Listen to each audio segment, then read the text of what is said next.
The bridge of the UNES Defiance hummed with quiet efficiency.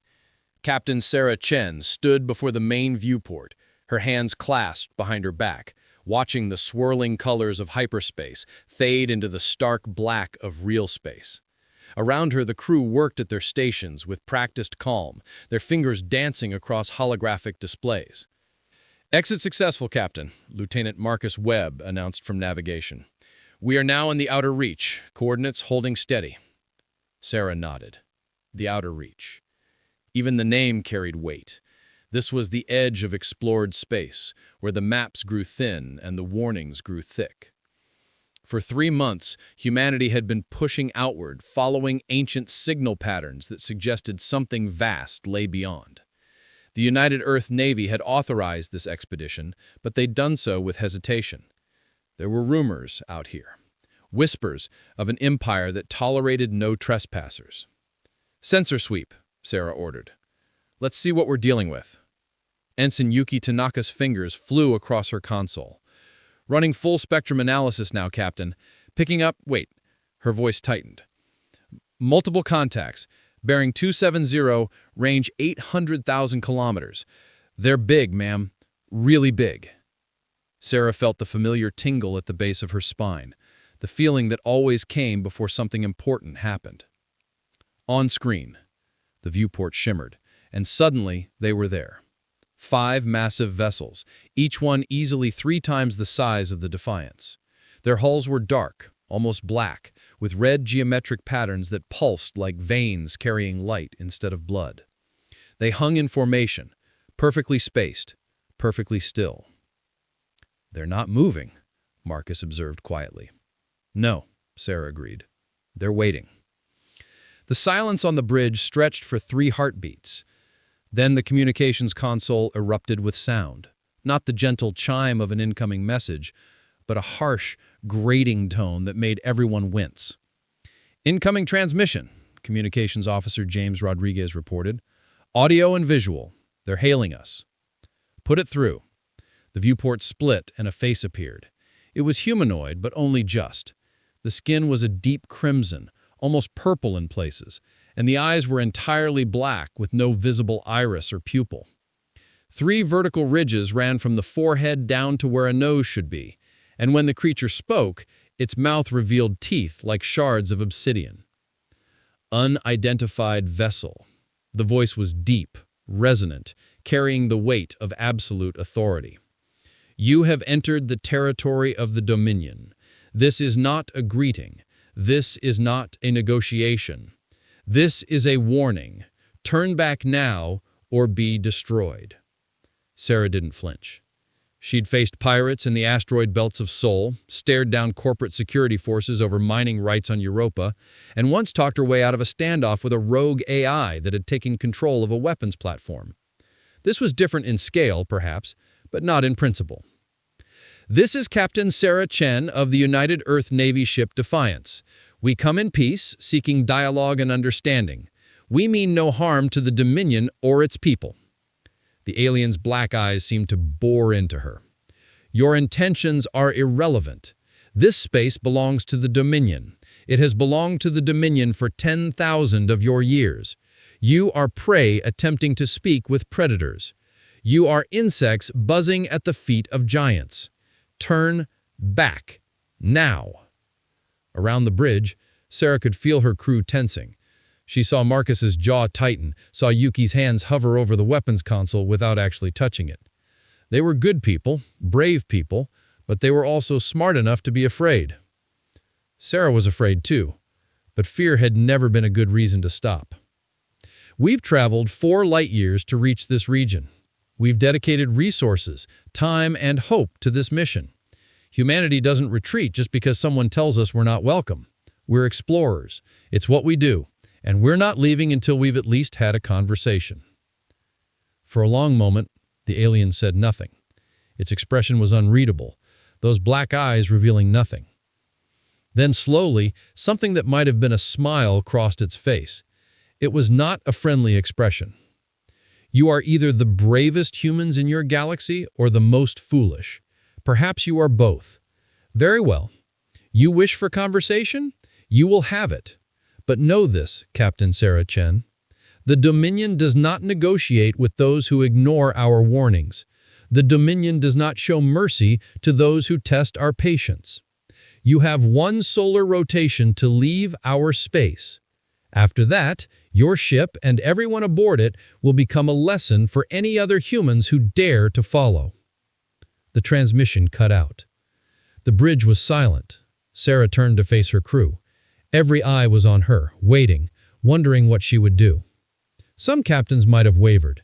Some might have calculated the odds and decided that discretion was the better part of valor. Sarah Chen was not some captains. "Lieutenant Webb," she said quietly, "plot a course deeper into Dominion space. Ensign Yuki Tanaka, keep those sensors active. Rodriguez, prepare a message buoy to send back to Earth. Tell them what we found." She smiled then, and it was fierce. "We're not going anywhere." The hours after the warning crawled by with agonizing slowness. The Defiance held its position, engines at standby, while the 5 Dominion vessels maintained their silent vigil 800,000 kilometers away. On the bridge, the crew rotated through shifts, but Sarah never left her chair. She couldn't. Not when every decision she made could mean life or death for the 73 souls under her command. "Captain," Yuki called out, breaking the tension that had settled like frost over the bridge, "the Dominion ships are moving. All 5 of them, advancing in formation. Speed increasing to 0.02 light speed." Sarah leaned forward. "Time to intercept? At current velocity, 14 minutes. 14 minutes. Sarah's mind raced through options, scenarios, outcomes. They could run. The Defiance was fast, built for exploration, and equipped with the latest human technology. But those Dominion ships were enormous, and size often meant power. If they wanted to catch the Defiance, they probably could. "Hold position," Sarah ordered. "All hands to stations, shields to maximum, weapons on standby, but do not lock on. I repeat, do not lock on to those ships." "Captain," Marcus turned from his console, confusion written across his face. If they're coming to attack, we'll know soon enough," Sarah interrupted gently. "But if we fire first, we give them justification. We came here for peace. Let's not throw that away because we're scared." The Dominion vessels grew larger on the viewport with each passing minute. Sarah could see details now. Gun ports along their hulls, launch bays that could probably deploy dozens of fighters, energy signatures that made the Defiance's reactors look like candles next to a star. This was technology that humanity had never encountered before. Ancient technology, proven technology. 5 minutes to contact," Yuki announced, her voice tight. Sarah gripped the arms of her chair. Around her, the bridge crew worked in focused silence. These were good people. They'd followed her into the unknown because they trusted her judgment. She hoped to God she wasn't about to prove them wrong. 2 minutes. The Dominion ship slowed. Then, impossibly, they stopped. Not in attack formation, but arranged in a wide arc around the Defiance, surrounding it, trapping it. "They're hailing us again," Rodriguez said. "On screen." This time, the face that appeared was different. Still humanoid, still that deep crimson skin, but older. The ridges on its forehead were more pronounced, and its black eyes held something that might be curiosity instead of contempt. "Captain Sarah Chen," the alien said. Its voice was smoother than the first one, almost musical. "I am Archon Thelvas, High Diplomat of the 3rd Dominion Fleet. Your refusal to retreat has been noted. Your courage, while misguided, is interesting. The Dominion does not often encounter species that ignore our warnings." Sarah stood, squaring her shoulders. "Archon Thelvas, humanity doesn't ignore warnings. We hear them, we consider them, and then we make our own choices. We came here for knowledge and contact with other intelligent life. We found you. That's worth the risk." Thelvas tilted his head, a gesture that was remarkably human. "You speak of knowledge and contact as if they are valuable. What makes you believe the Dominion wishes to share anything with you?" We are old, Captain, older than your species can comprehend. We have seen civilizations rise and fall. We have watched empires burn themselves to ash. Why should we care about one more collection of upstart primates who barely know how to leave their own star? The word stung, but Sarah didn't let it show. Because every species has something unique to offer. Because isolation breeds stagnation. Because maybe, just maybe, we know things you don't. Humanity might be young, Archon, but we've survived ice ages, plagues, wars that nearly destroyed us. We've gone from stone tools to starships in the blink of cosmic time. That kind of adaptability, that kind of determination, it means something. For a long moment, Thelvis simply stared at her. Then, to Sarah's surprise, he laughed. It was a strange sound, like wind chimes made of metal, but unmistakably a laugh. Bold words from someone whose ship I could vaporize with a single command, he said, but there was no malice in his tone, only amusement. Very well, Captain Chen. The Dominion will grant you an audience. You will dock with my vessel. You will bring no more than 2 of your crew. You will come unarmed. And you will answer questions. Many questions. If your answers satisfy the Dominion Council, you may be permitted to continue your exploration. If they do not, you will be escorted back to your home system and forbidden from ever returning. Do you accept these terms? Sarah didn't hesitate. I accept. Then prepare for docking procedures. And Captain, Thelvis's expression grew serious, do not mistake this invitation for weakness. The Dominion is being generous. We are extending you a courtesy we have not extended to any species in 3,000 years. Do not make us regret it. The transmission ended. Sarah turned to her crew. She could see the concern in their eyes, the fear they were trying to hide. Lieutenant Webb, you have the bridge. Rodriguez, Tanaka, you're with me. Get your diplomatic uniforms on. We're about to make first contact official. Marcus stood. Captain, with respect, this could be a trap. We don't know anything about these people. Their culture, their laws, their intentions. That's exactly why we have to go, Sarah said softly. Because we don't know, and the only way to learn is to take the risk.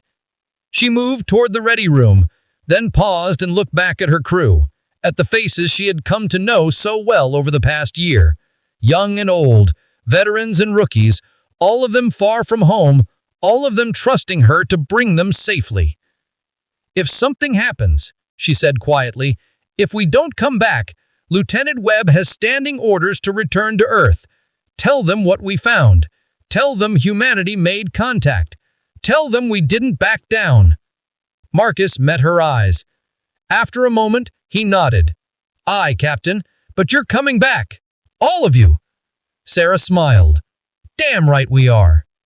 20 minutes later, she stood in the airlock with Rodriguez and Yuki at her sides, watching the docking tube extend from the massive Dominion vessel. Her heart hammered in her chest, but her hands were steady. The door opened with a hiss of equalizing pressure. Beyond it lay the unknown. Sarah Chen stepped forward, into the light. The Council. The interior of the Dominion vessel was unlike anything Sarah had ever seen. The corridors were vast, easily 20 meters high, with walls that seemed to shimmer between solid matter and something else, something that rippled like water caught in amber. Light came from everywhere and nowhere, a soft red glow that pulsed in rhythm with what might have been the ship's heartbeat. The air was warm, almost uncomfortably so, and carried a scent like burning cedar mixed with ozone. Their escort was a Dominion warrior, tall and imposing in armor that appeared to be grown rather than manufactured. It moved with liquid grace, never speaking, never looking back, simply leading them deeper into the ship. Behind Sarah, Rodriguez whispered a prayer in Spanish. Yuki's hand kept drifting to her hip, searching for a weapon that wasn't there. Stay close, Sarah murmured, eyes open, mouths shut unless spoken to. We represent humanity now. Every word matters. They walked for what felt like hours, but was probably only minutes. past chambers where other Dominion crew members stopped to stare at them with those unsettling black eyes, past windows that showed the stars outside, and past windows that showed things Sarah couldn't explain, landscapes that couldn't possibly exist inside a ship, gardens with plants that moved like animals, pools of liquid that flowed upward instead of down. Finally, they arrived at a massive door. It was circular, covered in symbols that hurt to look at too directly, and when it opened like an iris, petals of metal folding back to reveal the chamber beyond. The council chamber was enormous. The ceiling soared overhead, lost in darkness punctuated by floating lights that drifted like lazy fireflies.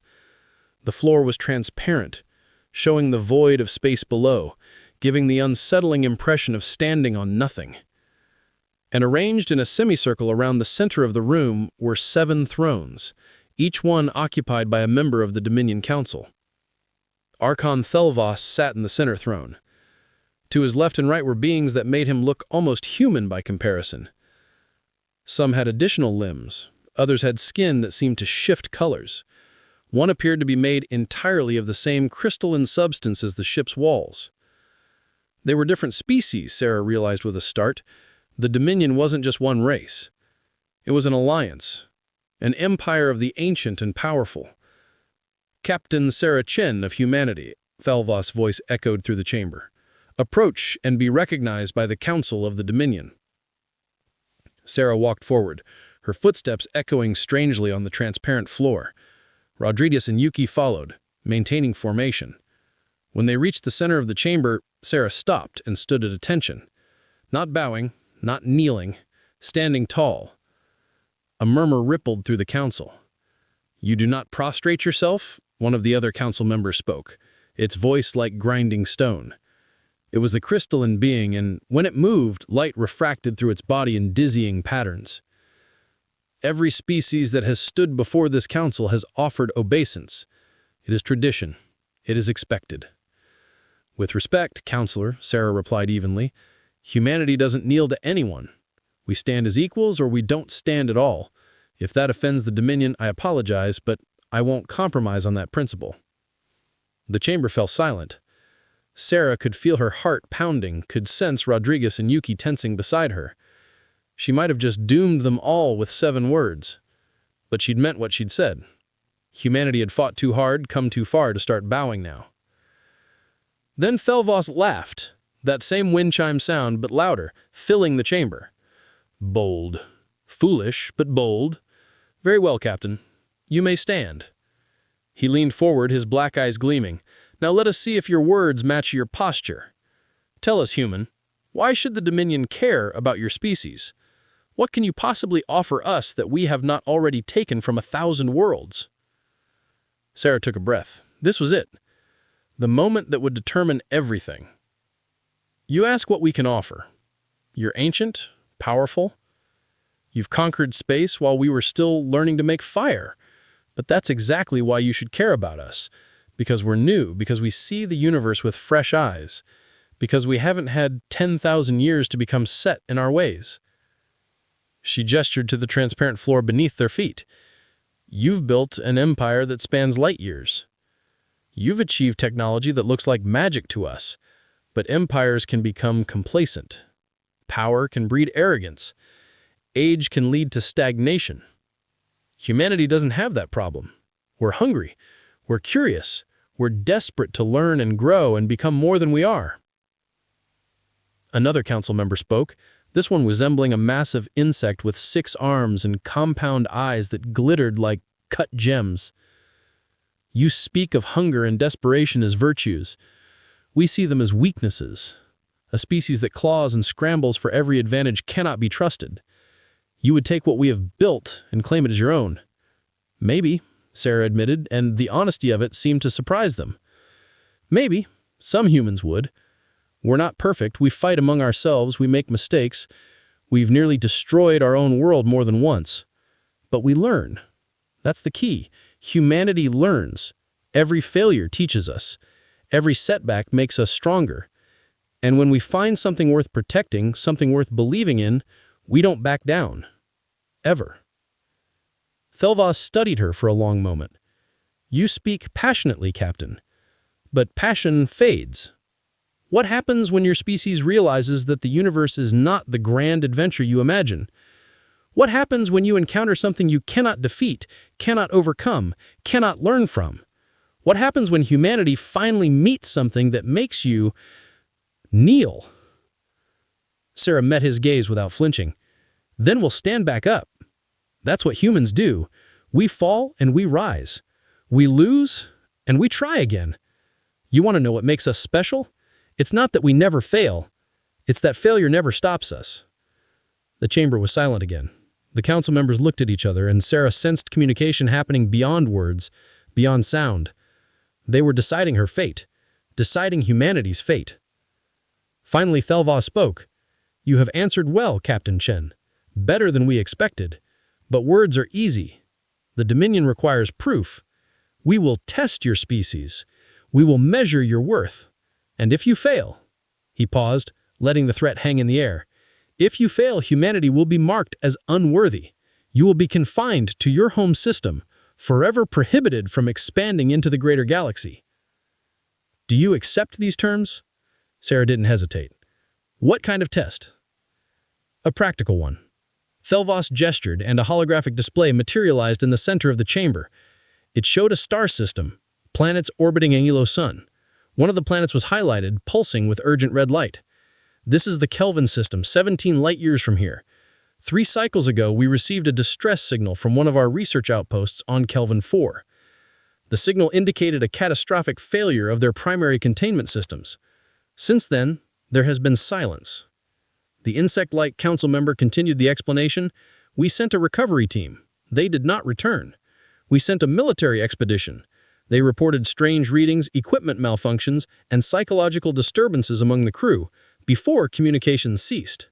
Whatever is happening on Kelvin 4, it has consumed our 2 expeditions. We have decided the outpost is lost. You want us to go there, Sarah said quietly. You want us to find out what happened? Precisely, Thelvos confirmed. If humanity is as resourceful as you claim, as determined as you boast, then prove it. Succeed where the Dominion has failed. Recover our people or discover their fate. Do this, and the Dominion will grant humanity provisional status as a recognized species. You will be permitted to explore, to expand, to take your place among the stars, refuse or fail, and you will return to Earth knowing your species will never leave its cradle. Sarah looked at Rodriguez and Yuki. She saw fear in their eyes, but also something else. Determination, trust. They would follow her into hell if she asked them to. The question was whether she had the right to ask. She turned back to the council. We'll do it. Give us the coordinates. Thelvos smiled that unsettling smile. Excellent. Your ship will be provided with navigational data and a Dominion observer to verify your actions. You have 10 solar rotations to complete this task. Captain Chen, I hope your confidence is not misplaced. For all our sakes.